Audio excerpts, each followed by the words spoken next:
Have you ever thought about how you'd get satellites from like 6 different countries all into space on the same rocket?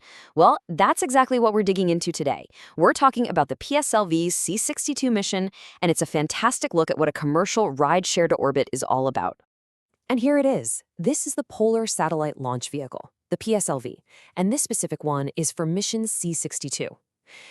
It's way more than just this giant piece of engineering. Think of it like a space taxi, a really, really powerful one. And it's about to take off on this super complex journey, packed with tech and dreams from all over the world. Okay, so here's the game plan for this explainer. First up, what even is a commercial rideshare? Then we'll get to know India's go-to rocket. After that, we'll peek at the satellites it's carrying. Then comes the exciting part, the launch. And believe it or not, we'll finish with a fiery, totally planned return trip to Earth. All right, first things first, what do we mean when we say commercial rideshare? Well, this is where pure science and big business really meet. It's all about turning space access into this global market. Let's jump in and see how it works. So this whole mission is really a team effort. You've got the Indian Space Research Organization, ISRO, that's the main government space agency, and then you have their commercial partner, New Space India Limited, or NSIL. And NSIL's job is pretty cool. They basically sell tickets to space on ISRO's rockets to customers all over the globe. The main objective seems pretty straightforward, right? Launch this primary satellite, the EOS N1, along with 15 smaller ones, and get them all into the perfect spot in orbit. But, and this is what makes this mission so cool, there's a second objective. And this one isn't about putting stuff up there, it's about bringing some of it back down. And yeah, it's going to be dramatic. So the big question is, how do you actually get all this expensive cargo into orbit? Well, it gets a ride on India's legendary workhorse rocket, the one and only Polar Satellite Launch Vehicle, or PSLV. Just look at this number, 64. That's right. This is the 64th time a PSLV has flown. Now you got to understand, in the world of rockets, every single launch is a massive gamble. So hitting 64 flights, that is an absolutely incredible track record. It really makes this one of the most reliable and trusted rockets anywhere in the world. Let's take a quick look at how this thing is built. It stands 44.4 meters tall, so pretty big. And its secret sauce is its 4-stage design. That's what gives it so much flexibility and precision. It can deliver satellites to all sorts of different orbits. Okay, let's geek out on the specs for a sec. We're talking a liftoff mass of 260 tons. This thing is a beast. But check out the variant here, PSLV DL. That DL part is super important. It means this version has 2 extra strap-on boosters bolted to the side, for that extra oomph it needs right off the launch pad. So those 4 stages, let's break them down. It's got this cool alternating system. The first stage is a solid fuel core, and it's got those 2 solid boosters we just talked about for a huge initial push. Then, stage 2 switches to a liquid fuel engine. Stage 3, back to a solid motor. And then the final 4th stage goes back to liquid fuel one more time for that really precise final nudge into the perfect orbit. All right, so we've talked about the rocket. Now, what's actually packed inside that pointy bit at the top? Let's take a look at the really diverse international cargo that's hitching a ride on this mission. The headliner, the main passenger, is this guy right here. The EOS N1. It's an Earth observation satellite.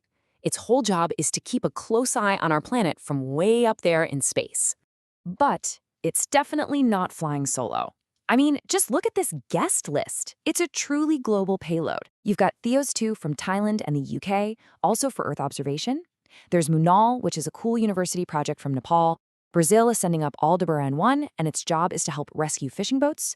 Then there's India's Moai 1, which is going to be running AI models in orbit. And then there's the Kid capsule, a joint project from Spain and France, which let's just say has a very different kind of trip plan. Okay, buckle up, because it's time for the main event. We're on to the ascent to orbit. This is where we go from standing still on the launch pad to screaming through space at over 7.6 kilometers per second. It's going to be intense. So where are they headed?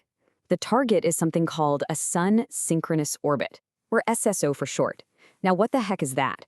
Well, it's this really clever orbit that keeps the satellite perfectly in sync with the sun.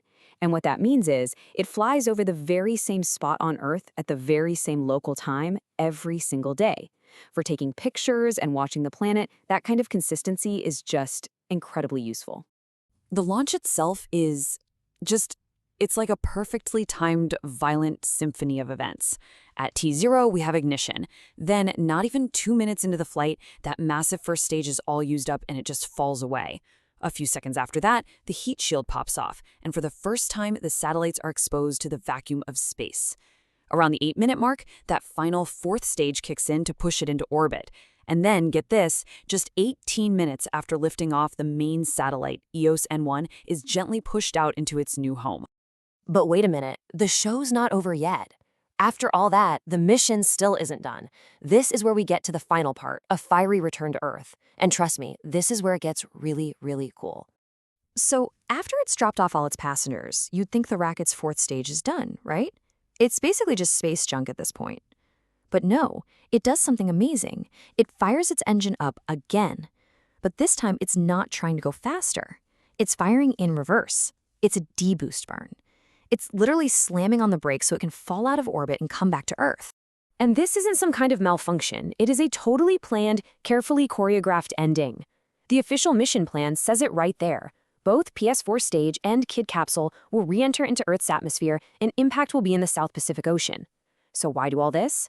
Well, this whole controlled dive is for that special Kid capsule we talked about, the one from Spain and France. It's an experiment designed to study exactly what happens during re-entry. You know, this isn't just about a dramatic finish, it's also about being responsible, by making sure this piece of the rocket doesn't just become another piece of dangerous space junk floating around for decades. Missions like this are actually helping figure out a more sustainable way to use space. It splashes down safely in the ocean, sends back priceless data, and it really brings a complex mission to a perfect close. So a mission like this is really a perfect snapshot of where we are with space right now. It's reliable, it's international, and it is absolutely open for business. And it kind of leaves you with this big question, right? Now that catching a ride to orbit is getting to be, well, almost routine, what's next? What's the next big thing for the business of space?